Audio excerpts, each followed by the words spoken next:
السلام عليكم، اهلا وسهلا فيكم. رجعت لكم في فيديو جديد، فيديو عن الحنة. بعرف بتحبوا الحنة، ودايما لما اعمل فيديو عن الحنة ما شاء الله عليكم بتشجعوا باللايك وبالاشتراك. اليوم برضو هنعمل لكم وصفة حنة سهلة. اليوم حنة سوداء من اول مرة، حنة لونها ممتاز جدا، يعني ما هتحتاجوا تحطوها مرة تانية. تابعونا للآخر. بس اليوم الطريقة غير، طريقة حلوة، طريقة سهلة ومضمونة ومن أول مرة. لا تنسوا اشتركوا في القناة، فعلوا زر الجرس وتابعوا الفيديو للآخر لحتى تعرفوا الطريقة الجديدة في عجن الحنة، ولون ممتاز جدا جدا للحنة. وكمان بنقول شكرا لكل الناس اللي اشتركت ودعمتنا في الفيديوهات السابقة. في فيديوهات الحنة السابقة ما شاء الله تفاعلكم حلو جدا، سواء كان في المشاهدة، اللايك أو التعليقات. ما تنسونا من تعليقكم الحلو. أول حاجة هنجيب أي نوع حنة. المرة دي زي ما قلنا ما هنتقيد بنوع حنة معين، بس هنجيب أي نوع حنة متوفرة عندنا هنجيبها. شايفين؟ أي نوع حنة، أي نوع حنة متوفرة جيبوها. دي واحد. الشيء التاني هنجيب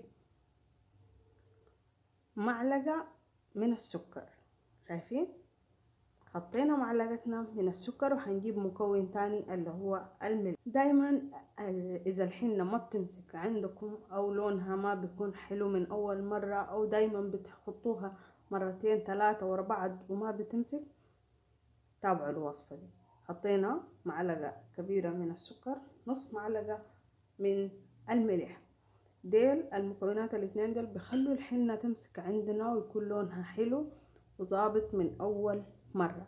يعني من اول مرة الحنة هتكون حلوة جدا جدا ولونها حلو وممتازة جدا. هنحتاج حاجة اكبر حتى نحط فيها عشان نعجن بطريقة كويسة. شايفين؟ حطينا السكر والملح، وهنجيب المحلول اللي دايما بنستخدمه في عجن الحنة، واللي هو بيدينا اللون الحلو، اللون الجميل للحنة.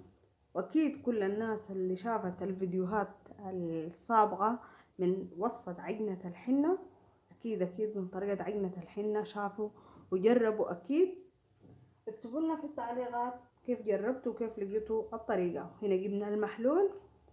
اذا حابين تعرفوا كيف بتحضر طريقة تحضير المحلول، احط لكم رابط الفيديو في وصف الفيديو ده حتى تعرفوا كيف تحضروا المحلول ده وتحصلوا منه على نتيجة حلوة ومفيد للحنة.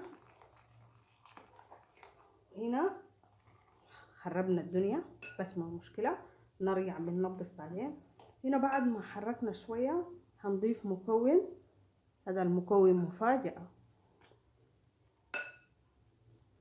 وجبنا مكوننا المفاجأة اللي هو عبارة عن زيت. ما حنكتر طبعا. شايفين؟ بس الكمية دي هنحطها. ما تسألوا، بس جربوا الطريقة براكم حتعرفوا ليش احنا حطينا الزيت. الزيت بيخلي الحنة تمسك معانا او من اول مرة، وبديها اللون العنابي المميز اللي ممكن تحصلوا عليه من اول مرة او من اول نصف ساعة ممكن تحصلوا عليه. هنزيد المحلول ونحرك تاني. طبعا الزيت انا حطيته لان جربت حتى كم طريقة، بس لقيت الزيت في ناس بيقولوا ان الحنة لما يحطوها بتنشف، وبعدين شنو ما بتمسك او ما بتقعد مسافة طويلة لما يحطوها. جربت اعجنها بالزيت ولقيت النتيجة حلوة جدا جدا، قلت اشاركها معاكم تعم الفائدة. ما تنسوا انتوا برضو ادعموا الفيديو باللايك بالشير حتى يوصل شاركوها الوصفة مع صحباتكم، مع اخواتكم، مع جيرانكم، مع اي حد بتعرفه، حتى الناس كلها تستفيد. وانا كمان بتشرف انكم تنضموا لي في القناة، ويسعدني وجودكم. وشاكرة جدا لكل زول اشترك، لكل زول عمل لايك، لكل زول شاف الفيديو تفاعل معه بلايك بتعليق. شاكرة جدا لكم، وبتمنى انكم تشرفوني وتنضموا لي على القناة. شايفين؟ هنحرك الساق.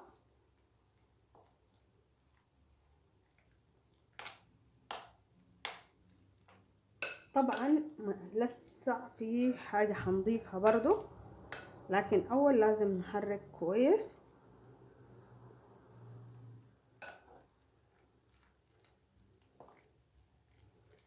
حتى اذا ما حطيتوا سرتية ممكن عادي بالطريقة دي تستخدموه وحتظبط معاكم.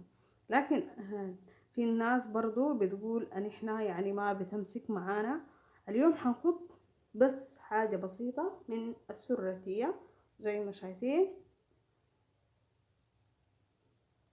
يعني مقدار معلقة صغيرة من السراتية بتكون كافية، لأن حطينا الملح وحطينا شوية زيت وحطينا السكر، والمكونات اللي حطيناها دي على محلول الحنة اللي بنستخدمه بيخلوها تكون عندنا حنة لونها عنابي، لونها ممتاز، لون قامق، لون جميل جدا جدا. هنا أنا هستمر. شايفين كيف؟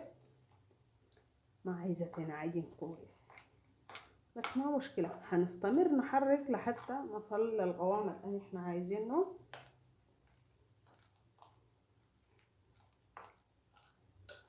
كده بالطريقة دي. زي ما قلنا الوصفة دي ينفع فيها اي نوع حنة تستخدموه. في الفيديوهات اللي فاتت استخدمت لكم مرة حنة اللي هي زي ما بيقولوا اسمها حنة العشاب، وتاني حنة كان اسمها الحنة رويال. يعني انواع كثيرة من الحنة، وحتى عملنا حنة في 10 دقايق. برضو ممكن تشوفوا الفيديو، خلي لكم الرابط في التعليقات، وحتى الفيديوهات السابقة من طريقة عمل الحنة او عجن الحنة برضو بخلي لكم الروابط في وصف الفيديو. قبل ما نكمل اكتبوا لي برضو في التعليقات من اي بلد بتتابعوني، فضولية انا دار اعرف متابعيني الحلوين من وين. واذا كان انضميتوا اول مرة لكم في القناة برضو اكتبوا لي انتوا من وين. شايفين؟ كل ما بنحركها اكتر بتصير عندنا سهلة، وبتتكون عندنا الحنة بالقوام المطلوب. اذا حسيتوا انها جافة شوية ممكن تزودوا عليها شنو من المحلول. هنزود محلول اذا حسينا انها جافة شوية وبتستحق انه ان احنا نزود عليها. لكن كده القوام عندي انا ممتاز. شايفين؟ ده قوام ممتاز جدا. شايفين الحنة لونها اخضر جميل، لونها حلو جدا.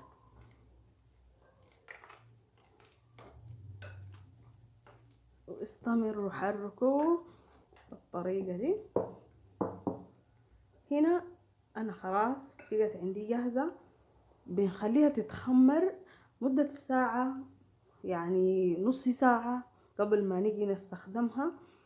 طبعا فيكم تعملوا بها، ما محتاجة اذا انتوا عايزين تعملوا اشكال بالشريط او اللصقة ما محتاجة انكم تعملوا لها نشادر. كده الوصفة عندنا كاملة، كده الوصفة جاهزة وكاملة ممكن تستخدموها. يعني كده ما حنحتاج نعمل لها اي نشادر، ما حنحتاج بس غير انه نخليها تتخمر وبعدين نحطها. لما تيجي تحطوها انا دايما بفضل انه لما تيجي تحطوا الحنة تقعدوا بها ساعة ساعتين، يعني عشان شنو؟ بتديكم اللون الاسود الفاحم، وبتكون شنو ما في داعي انه ترجعوا مرة تانية تقوموا عشان تدبلوها مرة تانية. يعني بنختصر الوقت في شنو؟ بدل ما نرجع يوم او يومين ورا بعضنا نحن نحط حنة، يوم واحد او خطوها بالليل. انا عن نفسي بخطها بالليل، بنام الصباح بطلعها بالطريقة دي، لانه شنو ما عايزة يوميا انا اكون ارجع واعمل حنة او ادبلها عشان تمسك لي. بس بخطها بالليل مرة واحدة، بتقعد معي فترة ما بتطلع. اول شي لما تخلوها فترة طويلة وانتوا حاطينها في على يدينكم او رجلينكم، بتقعد معاكم فترة طويلة جدا. الشيء الثاني عن النشادر، لما تعملوا حنة او تعملوا لها نشادر، النشادر لما يجي يطلع الحنة تيجي دارة تطلع بيكون لونها اخضر. شنو بيكون لكم لون الحنة اخضر، وبيكون لون الحنة ما جميل، وبتطلع بسرعة. اهم شيء انها بتطلع بسرعة لما تعملوا لها نشادر. لكن لما تخلوها كده تقعدوا بها ساعتين ثلاثة او تحطوها بالليل وتناموا، خاصة ان الامهات او الناس الشغالة، اذا كنتوا انتوا شغالات يعني اكيد بيكون شنو ما عندكم زمن، زمنكم ياهو بالليل. حتحطوها بالليل والصباح تحولوها عادي وتعملوا زيت بعدها. ما محتاجين بعد ما تحطوها وتنوموا عادي، بعد ما تحطوها ملاحظة بسيطة، ممكن تربطوا كيس. خطيتوا الحنة خلصتوا اربطوا كيس وناموا. الصباح بتلقوا الحنة ما شاء الله، اول ما تحولوها بتلقوها يعني مش اقول لكم لما تحولوها مثلا خطيتوها بالليل وحولتوها الصباح، بتلقوها ان هي خلاص بقت سوداء، يعني مو محتاجة انه ترجعوا تخطوها مرة تانية. لهنا وصلنا لنهاية الفيديو. إذا عجبكم الفيديو لايك وشير، شاركوا الفيديو زي ما قلنا، واشتركوا، تفضلوا اشتركوا معانا في القناة وادعمونا بالاشتراك. وأهلا وسهلا فيكم، مع السلامة.